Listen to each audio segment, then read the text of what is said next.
Elasticity chapter can be divided into three elasticities. Okay, so let us first group that. So this elasticity thing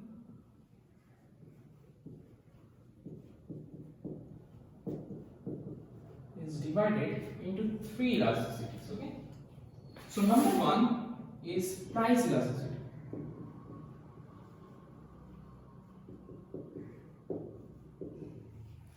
Number two is income elasticity.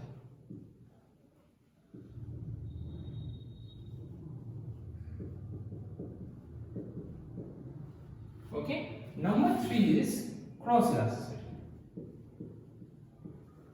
So these are the three divisions of elasticity chapter. Okay.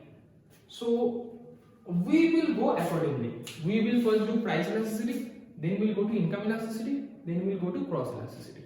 So first, or the major portion of this chapter, or we can say 70% of this chapter is basically price elasticity that we need to do. Okay. Then income elasticity slightly, cross elasticity slight portion. So we will be concentrating more on price elasticity. Fine? Okay. So I'm rubbing this into you can just copy it down or let it be there. Okay. So let us first concentrate on price elasticity. So you see price elasticity, na? So this is E for elasticity and this is P. Fine? Okay. So price elasticity is denoted by E. E stands for this elasticity and a small p over there. This is for price elasticity. Okay. So price elasticity formula, there are two formulae, but I am giving you first the general formula. Okay. This is the general formula. Then accordingly we will be doing. So price elasticity is what? Percentage change in quantity demanded divided by percentage change in price. These you have to remember by heart. Okay.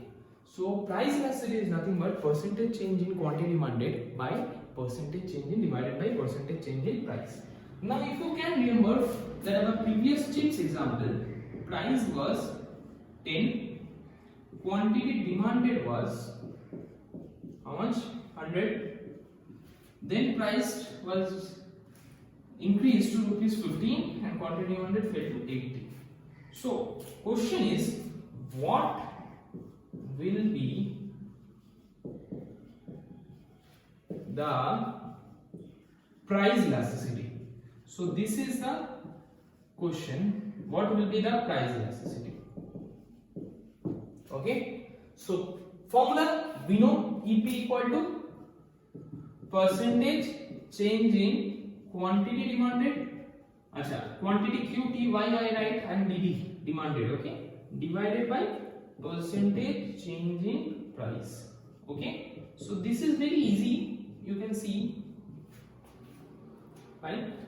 So percentage change in quantity demanded divided by percentage change in price. So first we calculate percentage change in quantity demanded. This is the first thing that we should calculate. We are calculating the numerator first.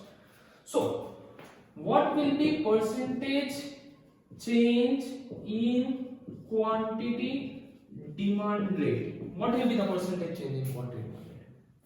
Remember the percentage formula in class maybe 6, 7, 8. I don't remember. You studied percentage change in quantity demanded is nothing but you see, do you remember this? How much is the difference between old and new divided by old quantity. So by old and new, I mean old quantity and new quantity into 100%. So this is the formula of percentage change in quantity demanded. So according to this formula, what will be our answer? So I am writing this over here. Okay. So the difference between old and new quantity, what will be the old and new quantity? Old quantity is 100, new quantity is 80. Okay, so old quantity is 100 and new quantity is 80. So you can write 80 minus 100. Okay, very good. So what I did over here, I'm just explaining you one thing. What I did over here, I wrote the new quantity first and then I subtracted old quantity. Okay, in many books you will see 100 will be written first, 80 will be written later in order to make this in positive value, in absolute value. But see, elasticity is actually negative. Okay, is actually negative.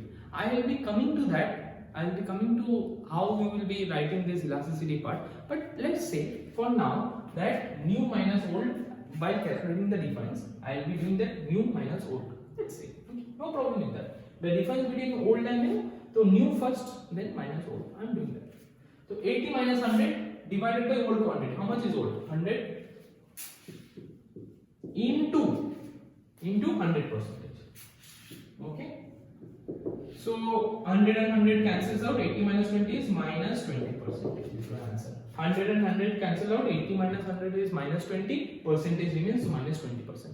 So how much? Change in quantity is nothing but minus 20%. Fine? No problem? Very good. Now percentage change in price. Okay? What is the percentage change in price? Now if you have not copied, pause the video right now and copy it down, and I'll be rubbing and doing the denominator part. Okay? So percentage change in price now we have to calculate because of the denominator. So percentage change in price is equal to the difference between old and new price now divided by old price into 100%. Okay, so this I am writing over here. Okay, the difference between old and new price, new again first comes. If you are putting new first, you always put new first. So new is what? 15. New price is 15. 15 minus 10 old price divided by how much? Old price. Old price is how much? 10. Old price is 10 into 100%. Okay. So now you see this is 15 minus 10 is 5 by 10 into 100%. What will be this? 10 and 0 cancels out. 50%. So how much percentage change in price happened? By 50%. How much quantity change? Remember? Can you remember the quantity change? Minus 20%. Huh? Okay. So ultimately, we write EP equal to percentage change in quantity by percentage change in price. So how much was percentage change in quantity demanded? Minus 20% divided by how much was percentage change in price? 50%. So percentage signs also considered 2 and 0 cancel out, so minus 2 by 5.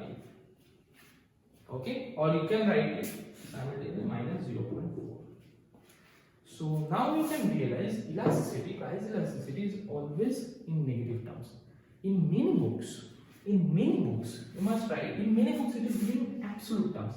EP bar. Absolute terms means I will be avoiding the minus. If absolute terms is not given, EP just given, then it should be minus 0.4. Okay. If there is absolute terms, you can always write like this EP bar. Then it will be 0.4. Okay.